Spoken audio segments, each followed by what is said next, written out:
Ladies and gentlemen, freaks and geeks, brothers and sisters around the world, it is I, Crystal, your chocolate Nubian soul brother.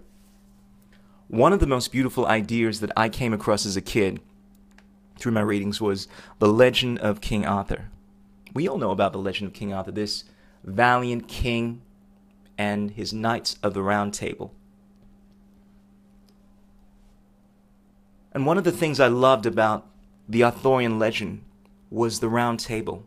This table that signified that everyone that sat at the Round Table had equal say, which was a foreign concept at the time, that everyone believed in equal worth or having a right to decide in the affairs of the country.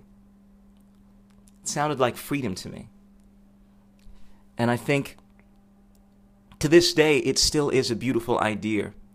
In the Arthurian legend, obviously people were trying to bring about a society that was free, bring about a society that was not governed by the aristocrats, by the patricians, a society where the normal citizen had say in how the country was governed.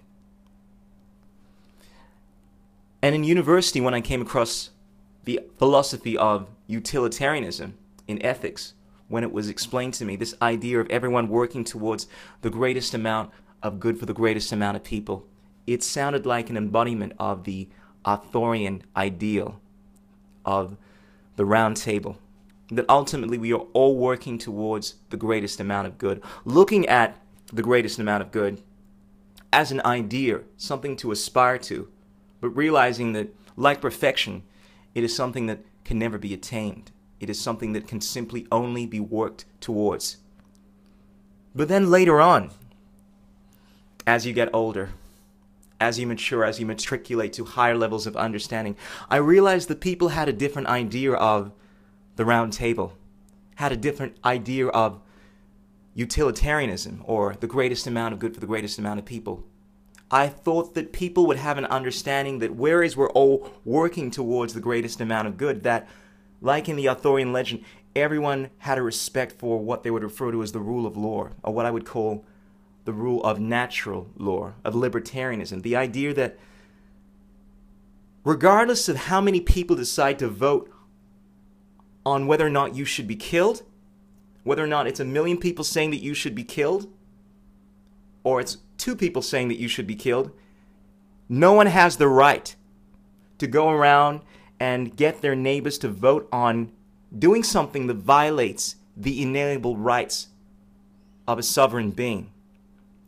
That the rights of the many do not outweigh the rights of the few. My whole idea was that ultimately, whereas everyone should be trying to decide how we move towards a greater society, it has to be done voluntarily. It needs to be done within the confines of what I would call natural law or libertarianism. And as soon as I found out that many of the people that have this concept of utilitarianism, of democracy, which is another embodiment in my mind, at least back then, of the Round Table, but to find that people had this idea that they could violate the rights of the few, to violate natural laws in order to bring about what they thought was best, my idea of the Round Table was shattered. Because in my mind, I thought that everyone had this concept that there are certain things that you just do not do. I had this idea that ultimately everyone believed in the concept of voluntarism, that you have a right to do whatever you want provided you are not harming anyone in the process.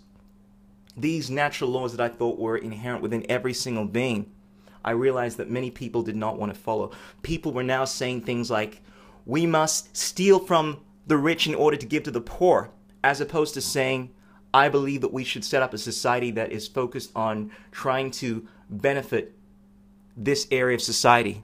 And all that are voluntarily in favor of this, let's work together. And all that are not in favor of this, you do not have to.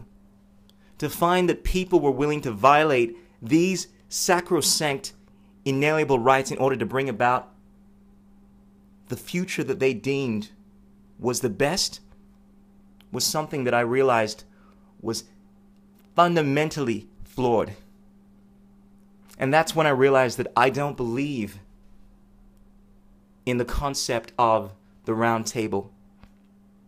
I believe in the concept of the round table. I believe in the concept of utilitarianism when everyone has a basic understanding of libertarianism, which is something that should not exist, which is something that should be inherent within every single person to the point where needing to define it as libertarianism, needing to define it as voluntarism or anarchism should not exist, because ultimately everyone should understand that you own yourself. Everyone should understand that you do not have the right to violate certain laws. Everyone should understand that you do not have a right to pass laws that violate the rights of the individual, to say that you don't have a right to smoke a substance because I think it may put the safety of the state in jeopardy, and I'm trying to make a better future. But because people do not have this understanding, we need to define morality in terms of libertarianism, when in actual fact, libertarianism should not exist. In actual fact, the only ideology that we should all be embracing is a system of the round table, is a system of utilitarian justice, in a system where we are all working voluntarily towards the greatest amount of good, but not violating the rights of the individual in order to get there. That is the system that is worth fighting for. That is the system that inspires me to want to get into politics. But unless people respect this ideal, this notion that you do not have the right to initiate violence in others, that we all own ourselves.